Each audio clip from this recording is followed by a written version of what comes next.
bad sign is a great way to show how we can use the G minor pentatonic scale and create a song that will last forever. Here is the G minor pentatonic scale first. Please make sure you know the shape before you continue with the video. It really will help.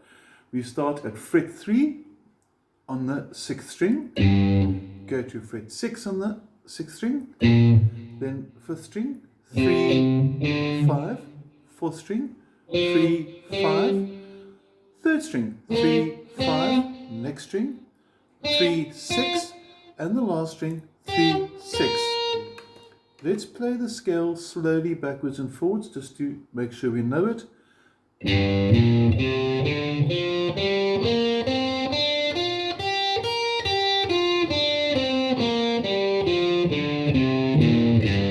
And now let's study Born Under a Bad Sign. We're going to come a little bit closer so we can see the fretting hand a bit better. There we go.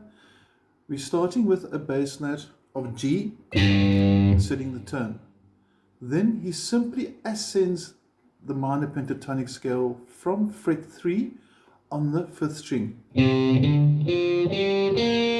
And then on the 6th note, he comes back to fret 5 of the 4th string. So slow motion, 3rd, 5th on the 5th string, 3rd, 5th on the 4th string, fret 3 on the 3rd string, back to fret 5 of the 4th string. So we're going to have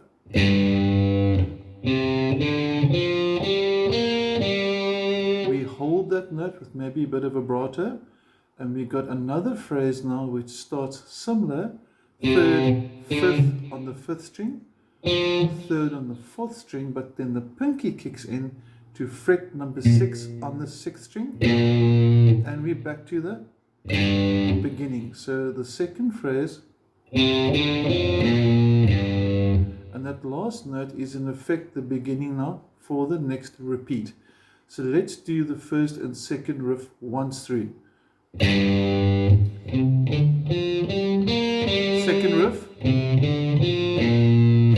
and repeat.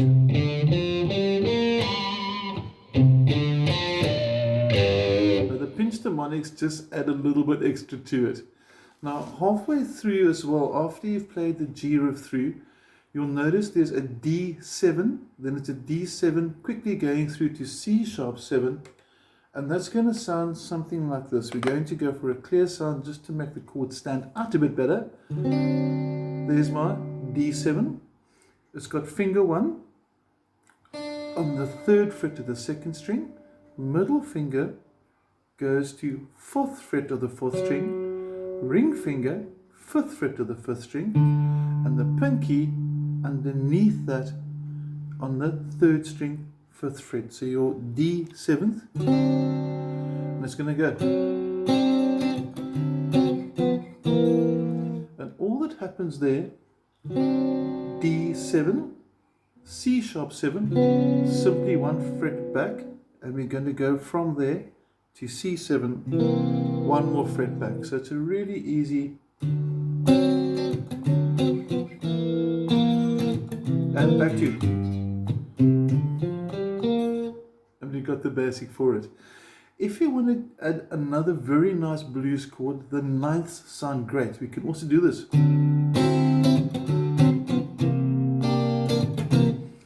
D9 starts with finger 1 on the 4th string, 4th fret. Remember, this is blues, so we can be creative, we can do our own interpretation.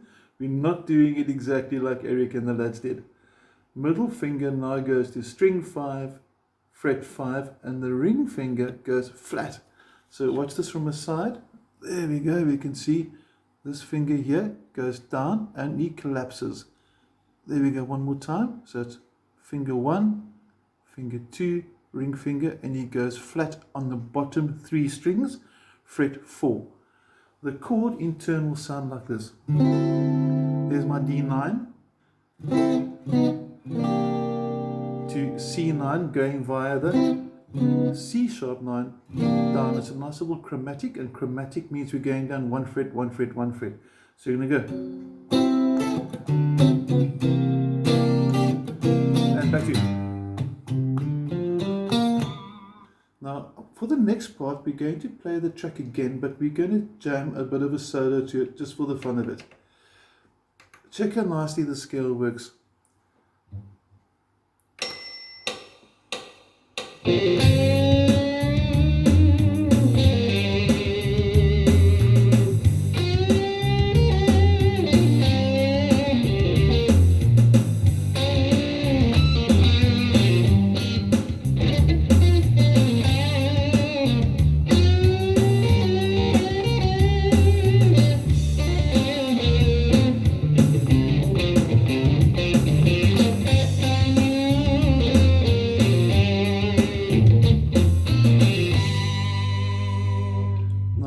We purposely did quite a slow solo with a little bit of a quick phrase here and there to show that all the notes are actually part of the scale. So we can do a riff like this. And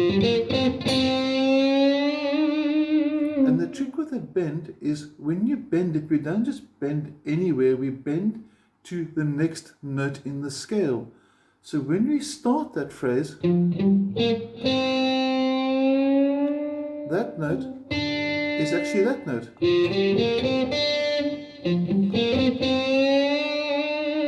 We could also have bent it up in pitch, up in direction, sorry. So it makes no difference which direction you use, that's really personal. Other nice little things are double stops, which means we play two notes at the same time. For example, a personal favorite is fret 5 on the third, fret 6 on the second. You pluck both strings at the same time when you do it. Now the trick here is make sure that your pinky doesn't move. Those two fingers waving at us are going to reinforce the ring finger. So we're going to go play both again, which also sounds cool. Repetitive phrases for blues always sound great. You can do, also sounds quite nice. You can do slow motion. Basically experiment. The lesson over here is not only to learn a very cool riff, but to experiment with your solos, get to know your scales. Now I'm going to zoom in now. The reason for this is I want to do a slightly higher solo. It's going to be from fret 15, and you'll notice over here that everything we learned from fret 3 down there is going to be repeated by fret 15. So everything past fret 12 is repetition. So this is also the G minor pentatonic scale. And we're going to have some more fun with this now and see what it sounds like in a higher register.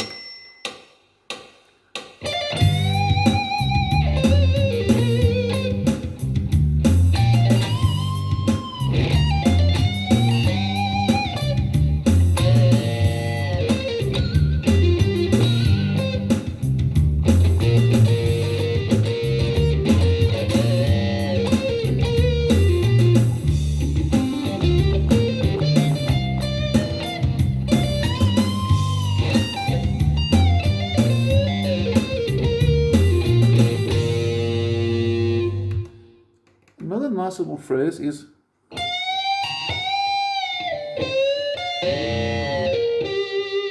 and with that we're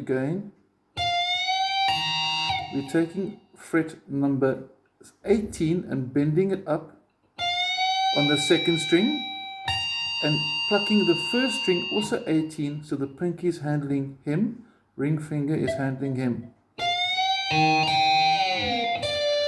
Come back to fret 15 inside the pentatonic shape, onto fret number 17, third string. Same as that double stop we mentioned in the first part, pinky's handling the 18th fret, so it's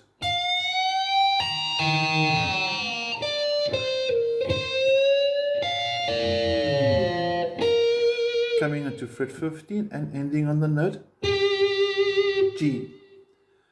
Another nice riff, little hammer on and slow motion, muted note and a double note. Experiment with these of you. The trick is to get to a point where you can just spontaneously play. The last thing for closing off the video now is we're going to do sort of a call and answer. So everything I play from fret 3, I'm going to try and duplicate from fret 15. This forces me to remember what I did. It forces me to keep track of where I'm in the music and to make it make musical sense. Listen for the repetitiveness. Same thing, octave higher. So you can create your own little musical games. Let's have some fun with this one.